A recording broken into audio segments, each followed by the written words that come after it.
in the Friedrich Rebbe, Volume 1. So we're up to Ois Hey. The last thing that we learned in Ois Daled was after he explained the union of Birun and Tzutzis, elevating the sparks, which means to extract the spark, which is a holy spark, but it's hidden, it's buried, it's concealed, it's as if it doesn't exist. And it can't express itself totally, no matter what I do with this object, it'll always remain klipa. However, if that's what I do, that's when it's treif. But unless I do something, it'll always remain klipa.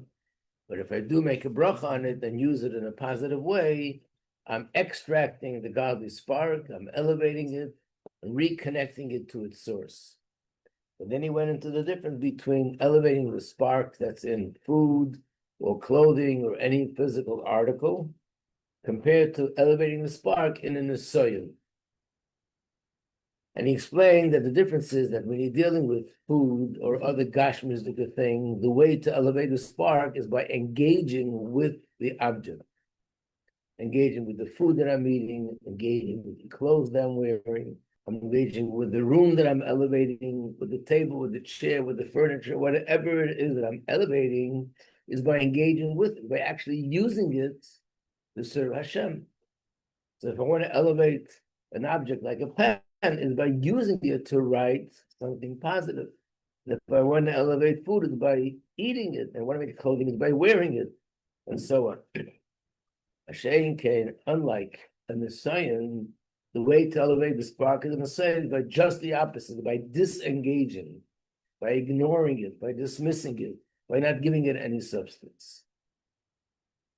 And this leads us, I really wanted to go to the question, but I want to go straight into the next part because it'll just be easier to follow and understand, and then we'll go back to the questions on the term. So we're doing Ois Hey, the 5th chapter.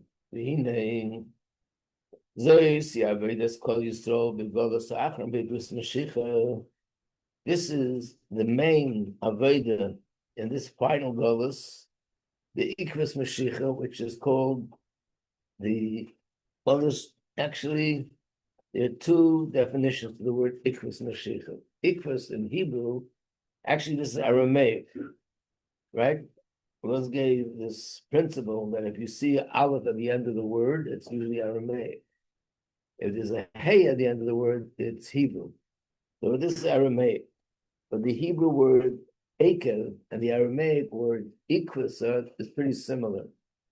And it has two meanings to it. One is the heels of Mashiach, and the other is the footsteps of Mashiach. And both of them imply the same thing. We're in the time where we're right around the corner, we're right before Mashiach's arrival. The main avodah is the Eres Nekudas HaYadus, to awaken the intellect Yid, which means that dat, the reason we call it a dat, because this is the essence of the soul. There's no details to it. There's no figurative language, no length, no width, no depth. It just is the essence. And that's found deep, deep, laid Kol Yisrael, in the heart of every Yid.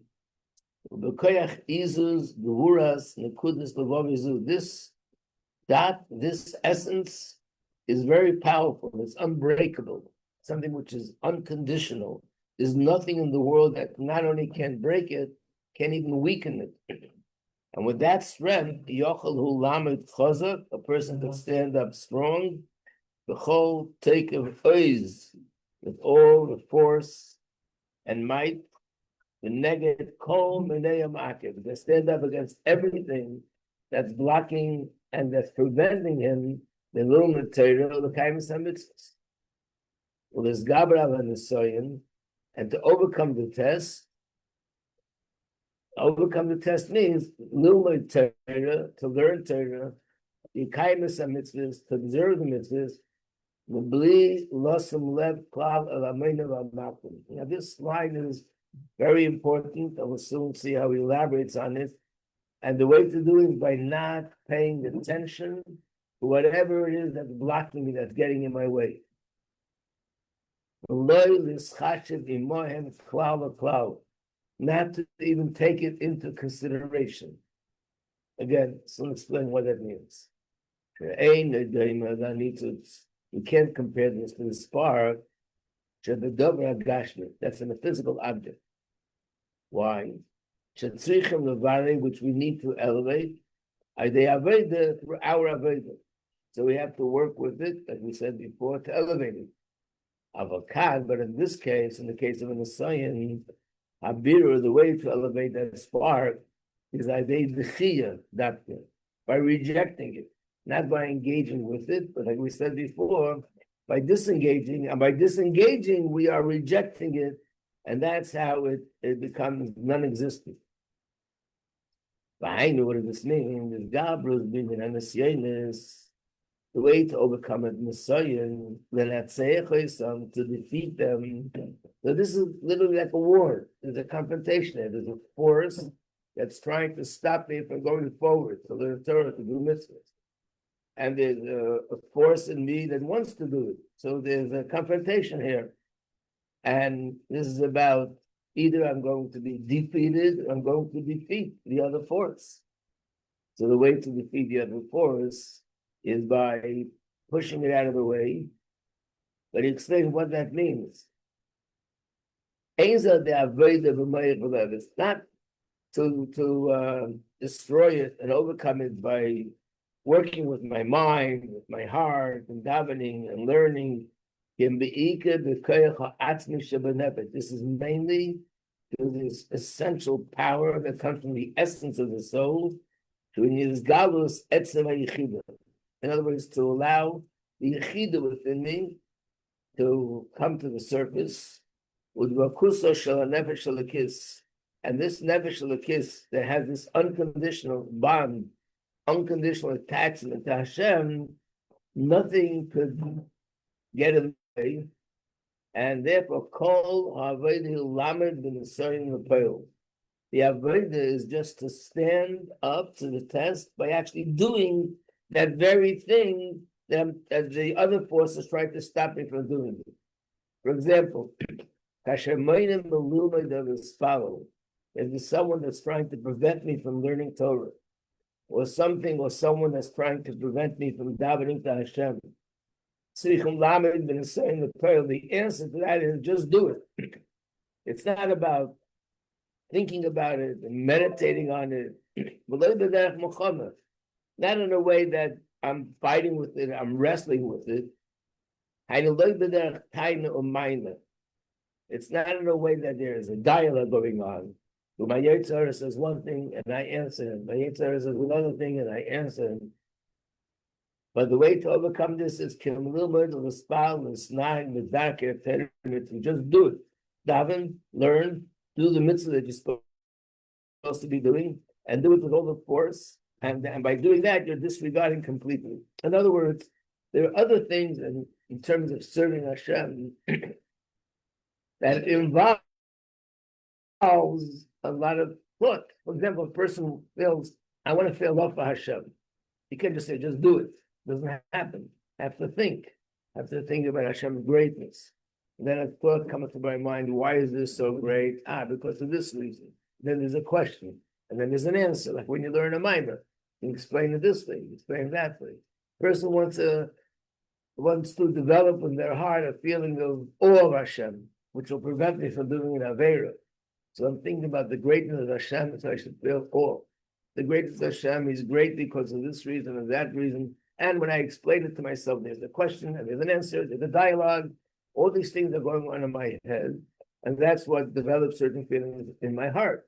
So I want to think about how much Hashem loves me. What is that based on? I want to think about Hashgacha Pratis. All this requires thought, learning, understanding, and delving into it. And whenever you delve into anything with your mind, there's always questions and answers and a dialogue. In my own head, I'm talking about questions and answers till I really come to understand what it is fully. But then there's a situation which is called an asayim. An asayim means, just as an example, If somebody, for example, wants to go meet a friend and they want to talk to him about what they're doing, about Yiddishkeit, and they're thinking to themselves, if I wear my yarmulke, it's going to look so weird to him, I'm going to start off right away on the left foot. So in order for me to have a better impression on him, I won't wear my yarmulke. That's an aside. In other words, I know that that's what I'm supposed to do, but there's a thought in my head that's telling me, don't do it. Don't wear your yarmulke. Or let's say I'm going to meet with someone and I want to talk to them. I want them to feel comfortable with the fact that I'm learning Torah, doing mitzvahs. When I meet with them, I'm not going to be careful with being kosher. We're not being careful with tznius, touching and things like that, because it might make a bad impression. So again, this is an aside. The fact is, this is what the halacha tells me. I know I'm supposed to be doing this or not supposed to be doing that. But then thoughts come to my head, so I can say to myself, no, I'll probably make more of an impression if I do follow the Torah. No, maybe I'll make more of an impression if I don't, because then you won't be turned off right away when you see me wearing, decent tznius clothes in the middle of the hot summer, and they think that I'm crazy. It's not going to work. There was once, actually, one of our students, married to this person. He was involved in politics. And he told a story, he spoke once in 770, and he told a story how he was running, I forgot where it was, which wasn't in New York, to some position, political position. And, in politics, there's always people who are for you, people who are against you. So who came out against him the strongest was a group of women, political activist women, and they said that we shouldn't vote for a man who's not going to shake the hand of a woman. So basically, he doesn't respect women. So what did he do? He said, he went down there, met with the woman who's the head of this organization, and he had a conversation with her, and he explained to her that the fact that he doesn't shake a hand has nothing to do with disrespect. It's part of my religion. And he explained the idea behind it. And he said, what would you rather? Would you rather have someone that's going to compromise on his principles so he can get voted in? We'd rather have somebody that has principles and stands by his principles, even if it means he'll lose the elections. I said, yeah, you're right. They came out to endorse him, and he won that election. So I can go out of my head thinking, so is it better if this could happen? Is it better if I do this? Or better if I don't? And a thought will come to my head that explains me it's better if I keep the tznius. Then another thought will come, no, it's better if I don't keep the tznius. I remember someone who did that and they got into trouble. So it's better if I do, because of this reason. So he's saying, yeah, when it comes time to saying, don't get into any dialogue, just do it. Because as soon as you get into a dialogue, you're giving substance. Once you give substance, you're in trouble. The only way to get rid of an assayan is do not give it substance. And how do you not give it substance? Don't answer and don't have any dialogue with questions and answers and explanations. You don't need all that. Because when you go into that, and the truth is, for every good reason that you have that you shouldn't do this Avera, the Yitzhak will have 3 good reasons why you should. And actually, holy reasons. We'll explain it in a holy way. I remember this girl asked me when she's going to a family, said, how can I make a bracha? They're going to think I'm crazy. I take an apple. What am I talking to the apple before I eat it? How can I explain it to them? So again, even if it looks crazy, but if that's the halacha, you're not allowed to eat an apple without making it a bracha.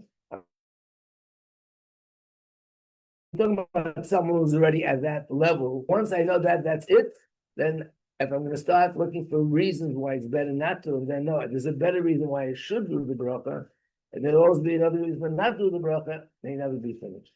I remember that everyone spoke about this idea a little bit in a different direction, but the general idea how with logic, if you just go by logic, for every line of logic for the positive, there's always a line of logic for the negative. And the Rebbe gave an example.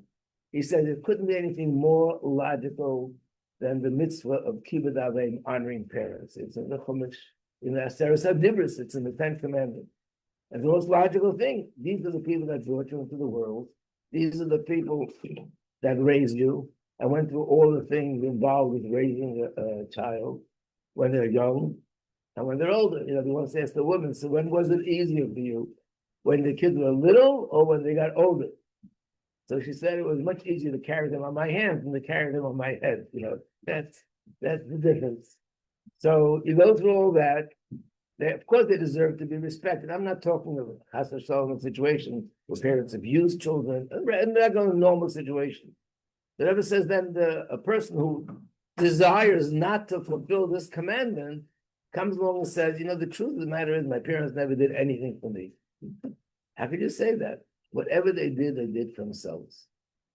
It's human nature that parents love their children. And when the children are happy, it makes them happy. If the children are sad, it makes them sad. If the children achieve in school, they feel proud. So everything they did was for themselves, not for me. Why should I honor them? Go argue with that. And I always bring out a point that in logic, you can find a logical reason. And we see this in the crazy world today. You see it when we're talking about Gaza and that, how things are turned around. The victim is considered the one who's doing genocide. The people who did Rahman al-Islam, the horrible things they did, are being supported. Logic can turn things around upside down. So when it comes to Nisayan, that's what these words mean. Loi b'derech mochamer, not in a way that you're fighting with it.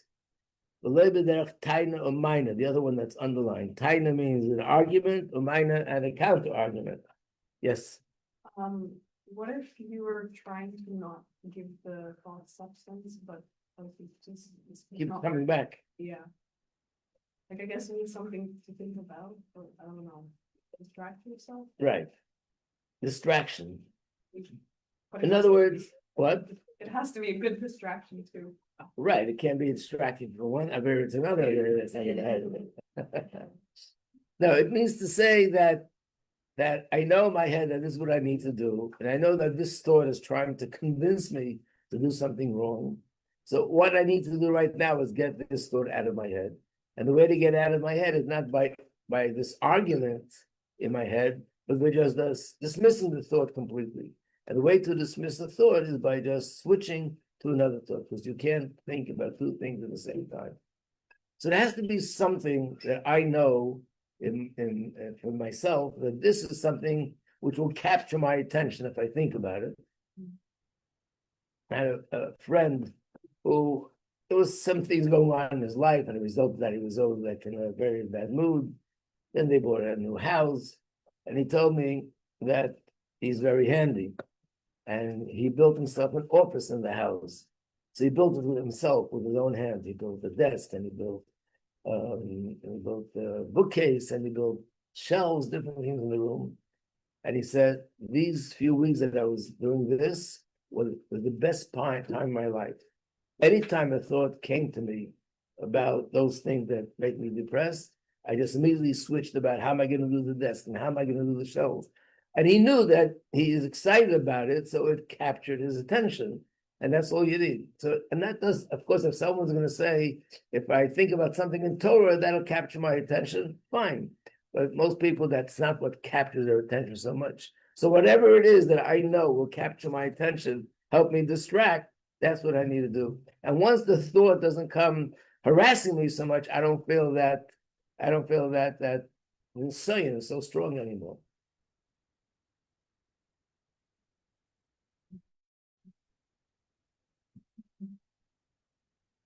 By the way, no one said that this is easy. Right.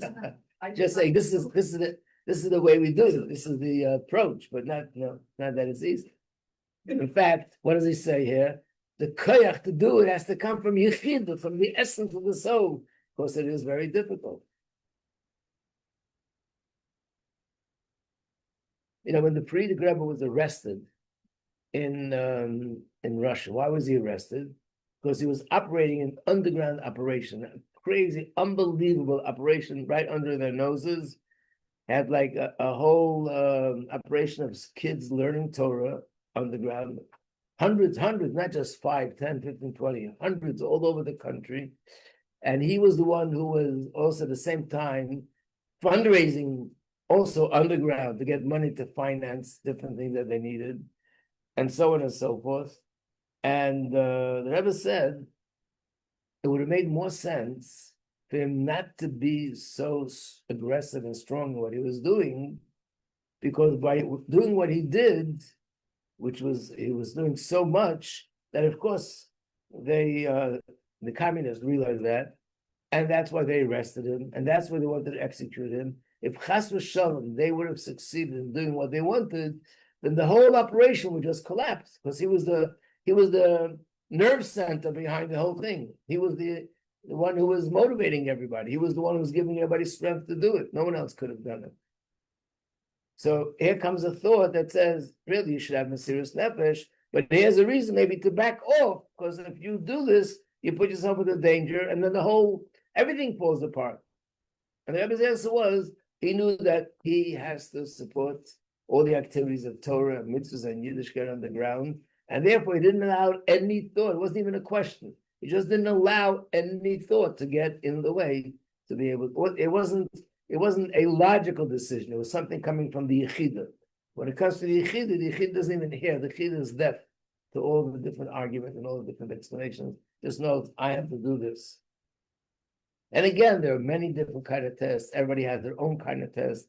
But this is the general approach, that we have to realize that all you need for here is not intellect, not emotion. You need force. And the force is to go forward and not to be intimidated, not to be stopped, and not to allow the thoughts and the arguments and the reasons and the explanations of the Yetzer Hara to get to me. By how? By not listening to it and distracting.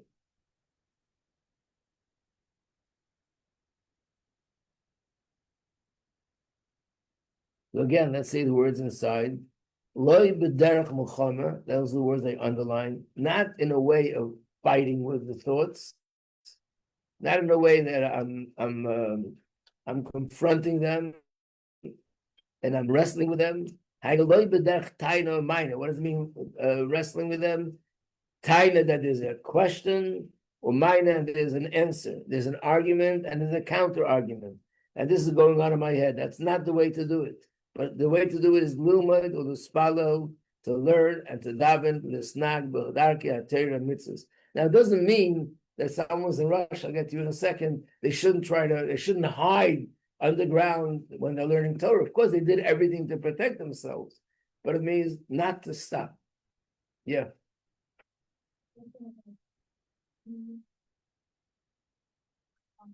So how did they focus people to If thoughts come to my head, actually, there's a whole chapter in Tanya on that.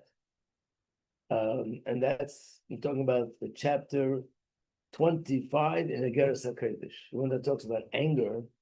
By the way, he goes into this whole thing about davening.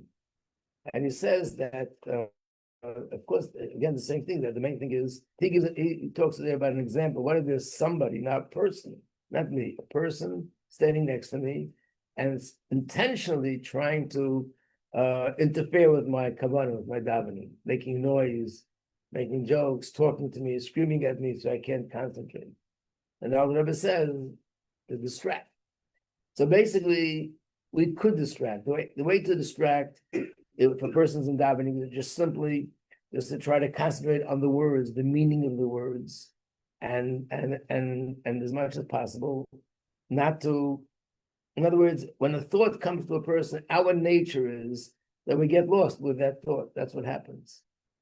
So a person's davening and thinking, I wonder if this customer is going to come today to the business, because he's actually a very good customer. I hope he shows up. So you get lost. And what if he shows up? I'm going to show him this. And the second I feel the thought, like you hear a choo-choo train coming, as soon as you hear choo-choo, right away, just distract, get back. Try to focus on the words of davening. And it doesn't happen in one time, maybe it happens once, a little bit, second day, a little bit more, but it's a training. It's literally like any other kind of training. We can train ourselves that when thoughts come to the mind, I just go back to the words and look at the words. That's why the Rebbe also says to daven with the siddur. A lot of people have to daven by heart, because then they feel they can concentrate more. But when you daven by heart and you don't look at the words, that's when the thoughts come in. So therefore, you look at the words and you try to think of the meaning of the words, and that's what you focus on when you're davening, and you try as much as possible not to elaborate on any thought that comes to my head, but on the contrary, to dismiss it. But again, not to, like it says, and not to fight with it by saying to myself, I shouldn't think these thoughts because right now I'm davening and this is disturbing and it's a contradiction to my davening. No, not to explain anything, just cut. That's all. Yeah. Yeah, it just seems like in our generation, that thought is one of the biggest traumas, because we're allowed to be Torah. No one's stopping us from doing it. Right. And thought seems to be like Internal test is more than external, yes. Even though externally there's different kind of tests, and the test of abundance, with money, and we have cell phones, and we have access to everything in the world that's right in our face, and then that's another kind of a test that didn't have years ago that also makes it very hard.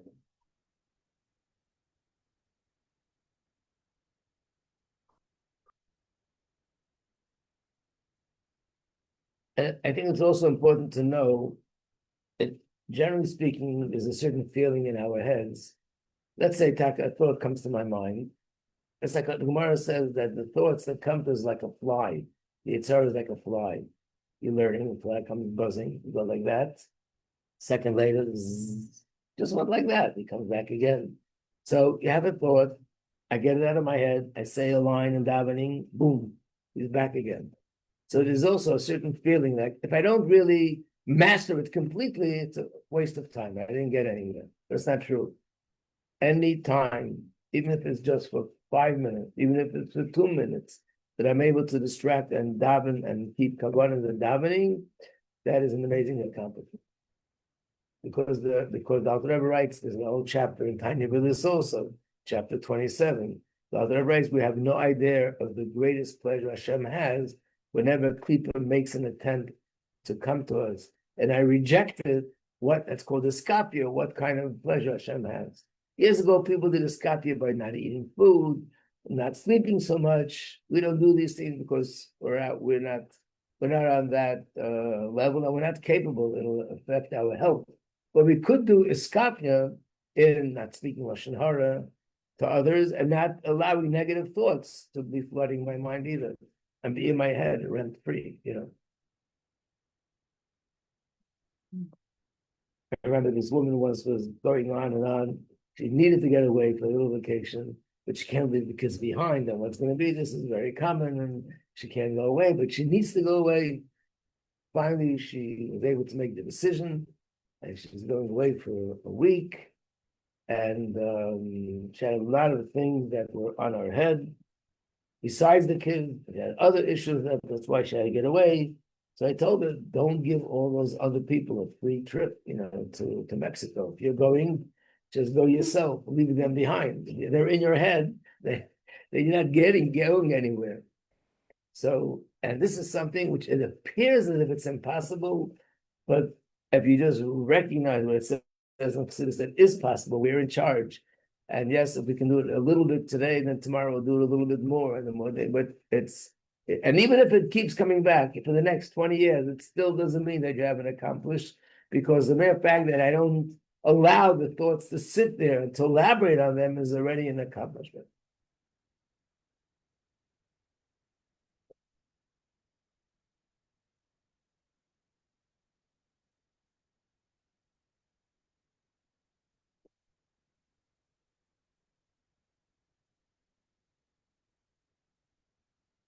The truth is that the true peace of mind of a person, more than anything else, is to be master of my own thoughts rather than things outside of myself. Those things outside of myself, I have no control. What this one does, what that one does. What I could control is what's going in my head. So someone's doing something to me, and I able to get myself to a place where I'm not paying attention and not letting it get to me. I'm okay. It's not gonna affect me. And same thing with the Yetzer Hara.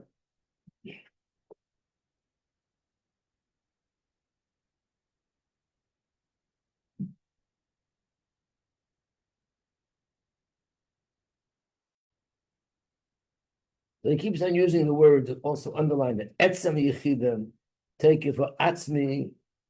So the word etzen or atzmi, all this comes from the word essence. This is strength coming from the essence of the soul, and the essence of the soul is something which is its strength is unlimited. There's nothing in the world that can't overpower it. I'm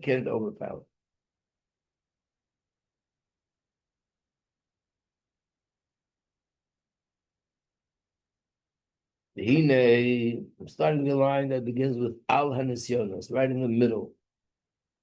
Al. Hine, Kol Yisrael, Maminim, B'nai Maminim, all Yidden believe, and their children are believers, B'munah Pshuta. This is something which is found in Gemara. It says that Yidden are believers and children are believers. What does that mean? That for us to have belief, it's not something that we have to create.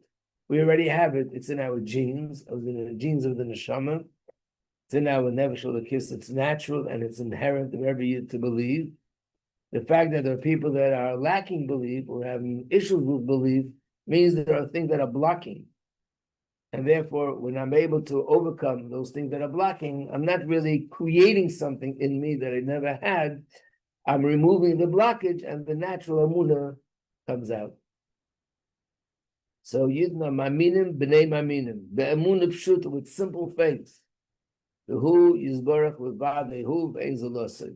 This term, simple faith, is also found a lot in Chassidus. And simple faith means not faith that's based on philosophy and intellectual research. And I finally came to the conclusion, of course, someone who grew up without Amunah and then has to come to that Amunah, there's no other way of getting there. But even someone who grew up without Amunah, and then they went to classes or they read books or something happened and they started to research and they had Amunah, the Amunah that they end up with is much stronger than all the research that they did. Because what happens at the end is it's not that it's my questions and my answers that gave me the Amunah. No, the Amunah is there because it's part of my nature. The answer to the question removed whatever was blocking my Amunah. And when that Amunah surfaces, and we see that when a person comes to Torah and mitzvahs, the Yiddishkeit, they end up living a kind of a life which is much more than what all the logic in the world would lead to.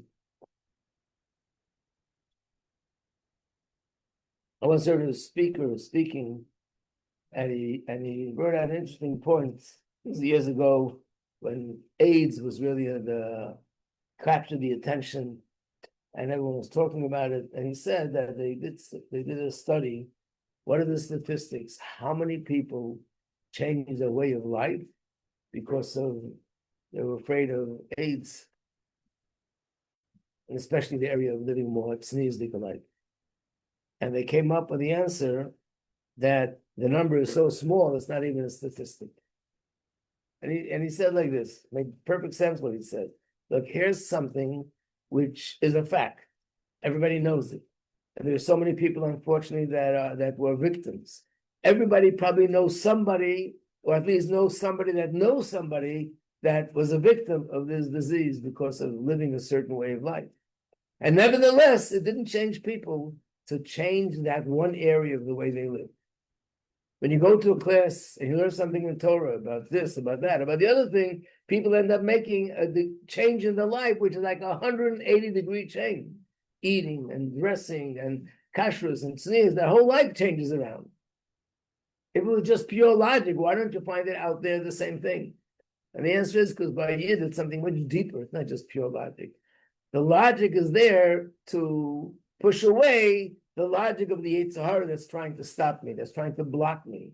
And once I get that out of the way, something much deeper rises to the surface, which is that natural love which we all have. Maminim b'nei maminim, be'emunah pshuta. It's a simple faith. It's not a faith that's based on. It's just in our genes. Torah and mitzvahs are nitzchim, and I know that Torah and mitzvahs are eternal. But the zois, and therefore, with this strength, Yamrit chazak l'kayim mitzvahs Hashem, he will stand strong. Not even allowing so to think thoughts that are doubting Hashem. Why did Hashem do this? Dafka Bikras Mashiach. Why did Hashem make it that Dafka in this generation, which is the hales of Mashiach, meaning it's like the lowest generation, the hales compared to previous generations. Neshamis l'nemuches, our souls are much lower level than previous souls. You nisyonis kelu, and in our generation, Hashem gave us the difficult tests. And this, not to pay attention to these kind of thoughts and questions. Eliyadei Bar, he knows with absolute certainty. Kiboy Bocher Havaya, Laheard in the Shmas of his man, Hashem chose to bring my neshama down to this world in this time in history when these things are going on in the world. And Hashem put me into this spot, this geographic location in the world. And all that was done for my benefit. It's not just for someone else's benefit. One of the things it says, the difference between Hashem and humans is with humans, when you do something which will benefit one person, it might benefit that person, but it'll do the opposite to another person. So one person benefits, as they say, that one person's misfortune is someone else's fortune. And if somebody loses a job, but as a result of that, someone else now got a job. The person who took over his job didn't have a job before. And it works, everyone is affected by everyone else. So when Hashem does something, it's not, Hashem is doing this for this person, for someone else to gain, or for the Jewish people at large to gain. Whatever Hashem does for me is because it's for me, my benefit personally. And even if we know a general benefit, but it's still, in addition to that, it's for my personal benefit. The time that Hashem brought me into this world, the place that Hashem brought me in, the set of parents that Hashem gave me, the set of circumstances, everything is from Hashem and has to do with my specific mission, why I was created. Because every person has a very specific mission, what they're supposed to accomplish, and which piece of the puzzle we add to make the world a complete world. And therefore, Hashem created me in this situation. He gave me koyach va'oz lama ben Esayin. He certainly gave me the power to stand up to the test. V'adrabah. And not only did I have the courage to stand up to the test and not be weakened by it, but I have the power to actually elevate that nisayin, that test. And through that, bring more light into the world. Like the famous saying of our sages, where it says, Ein HaKadosh Baruch Hu bo betrunya im briyosov. Hashem doesn't come to his creations with an overwhelming demand. The Medrash says that what's the difference between Hashem, who is a king, and a king of flesh? A king of flesh, when he makes demands of certain people, he makes the demands according to his standards. He doesn't think about the fact they don't have his opportunities, they don't have his situation, and therefore they might not be able to do the things that he's asking them to do. But he demands of them to do that. When he rewards them for doing something, of course, it's a very limited reward. By Hashem is the opposite. When he makes demands of us, he doesn't make the demands according to his capacity. He makes the demands of every person according to their personal capacity. But when he rewards us, he gives us according to his capacity, which means he gives us the way Hashem could give, which is unlimited. So if I find myself in a situation, I have to have absolute emunah and faith and understand Hashem put me in this situation. And if he put me in this situation, he surely gave me the opportunity to get out of this situation, to be strong. And Hashem will not ask me to do something which I can't handle. So when he makes demands of us, it's according to our capacity. But when he gives us, means when he gives us reward or he gives us strength to overcome things, it's according to his capacity. Behind this means if a person does whatever they can do, then Hashem will give the person something which is higher than nature, and he'll be able to overcome his nisayon. This is a very famous question and answer in reference to Moshe Rabbeinu. Maybe some of you remember this from the Parsha. that Moshe Rabbeinu was a little baby. There was a decree, and Pharaoh said to throw all the children into the Nile. And Moshe Rabbeinu was saved. His mother put him into a little basket, right? And he was floating in the river. And then Pharaoh's daughter came out there, and it says in Chumash, and she sent out Amasa. What does Amasa mean? So there's two interpretations in Rashi. One is she sent a maid to go get the baby. It was too far for her to reach. Another interpretation is a miracle happened. She stretched out her hand, and Hashem made her hand stretch so far that she was able to pull the baby back in. So people ask, if the baby was so far that you can't reach it, why did she stretch out her hand in the first place? Doesn't make sense. She goes like that. The baby 20 feet away. It's what she stretched out her hand for. Can't reach it. She could have prayed that Hashem would make a miracle. But why did she stretch out her hand? So the answer is, a person is supposed to do the maximum of what they can do. And then Hashem will take over and bring something to Mamar Mah Tovu. That's what he said. I have to do what I can do, and then Hashem will do what he can do, which will be above nature. So if I stand strong, Hashem will give me strength, that's unlimited strength, to be able to stand up to something which looks like it's impossible. Every time the Rebbe spoke about the previous Rebbe, about how he stood up to communist Russia, he would always say, one person against 200 million, or whatever amount of people lived in Russia at the time. How could that be? And the answer is because it was just something above nature. Okay, to be continued. You're welcome.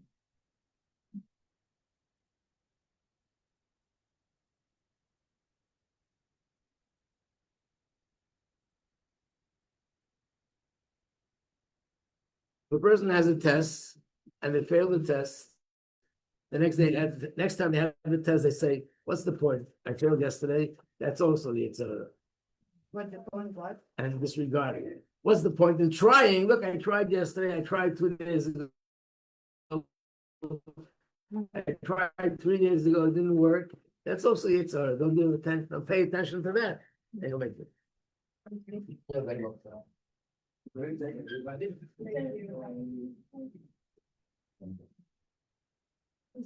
Oh, it's pretty nice, I remember, I don't have that, let me get going. So she.